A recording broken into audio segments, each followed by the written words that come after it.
Nagwagi ang Australia kontra sa China sa gold medal game po ng 2025 FIBA Asia Cup. Expected naman ng magkakampyon tong Australia pero sobrang nakakabilib pa rin naman yung ginawa ng China na muntik na rin nilang bigyan ng unang talo sa Asia Cup itong Australia at 1 puntos lang ang pagitan nila. Australia pa po ang naghahabol niyan sa laro pero another heartbreak po ang naranasan nitong China in which hindi po ito yung unang beses na nangyari yon. Ang naging head of the snake para sa China this game ay itong si Hu Mingxuan mga idol. Parang malaharden na malanang batak yung galawan din po nito at kumamada siya ng 26 points sa laro na ito. Though hindi lang siya yung leader dito sa China kundi pati si Zhao Rui rin naman and yung center nila. Tapos makakatanggap siya ng high ball screen mula sa kanyang big kung saan magiging crafty siya rito. Actually tira na to sa kanya kasi nag-step back na siya kaso pinanatili niyang buhay ang kanyang dribble kaya pwede pa siyang gumawa ng moves or sumalaksak. Pero may separation na siya sa tao niya Gusto nga lang ata niya yung mas mahirap na tira pero ganyan yung kalibre nito ni Hu, ganda rin ng plangketa. So gusto lang nating i-establish na itong si Hu Mingxuan nga ang parang lead guard dito sa China mga idol.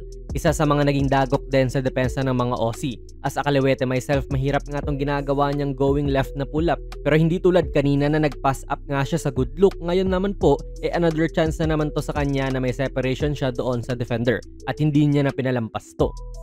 Sa mga sets din po ng China ay ini-include nila itong si Hu talaga. Tulad dito sa crucial time na habang may high ball screen sa ibabaw kasabay niyan ay may pin down action sila sa kaliwa. So nakakawala rin po si Hu doon sa tao niya kahit papaano. Actually, ine-expect nga niya na ibibigay sa kanya tong bola Kasi hindi naman shooter tong si number 39 ng China. Averaging only 25% mula sa labas ngayong Asia Cup. Hindi niya binigay kay Hu, ayan, wide left ang tira.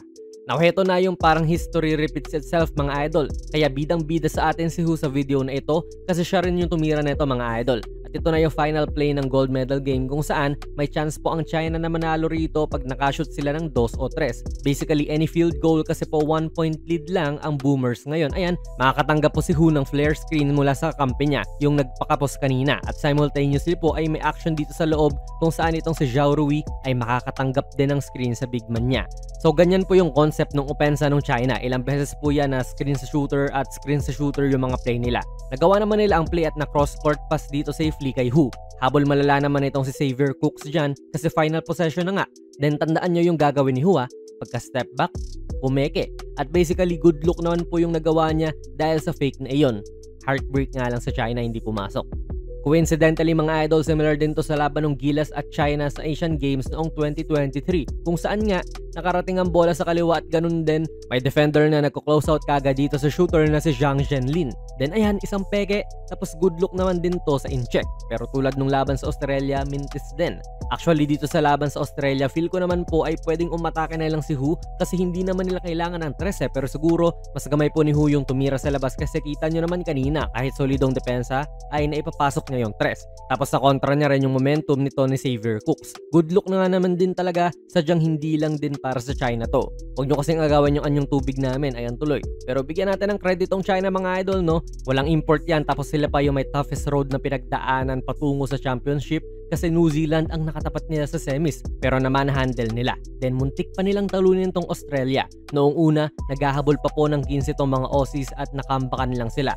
Pero it goes to show din yung quality nung nilalaro nitong China. Wala pa silang naturalized player niyan and kahit yung NBA big nila ay hindi pa kasama sa lineup. Talo is talo pa rin naman pero kita naman yung quality ng basketball na nilalaro ng mga ito.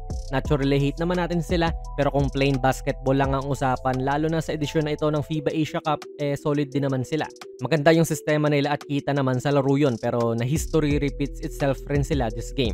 Shout out sa tropa kong si Josh Conria. Siya ang nag-request ng content na ito kaya ano po masasabi niyo sa video natin ngayon ilagay nyo lang po ang inyong mga komento sa ating comment section. Kung nagustuhan nyo po ang ating video ay pakipindot na lang idol ng like button, mag-subscribe ka na rin sa ating channel and ako nga pala si Jonas PB and as always hanggang sa muli.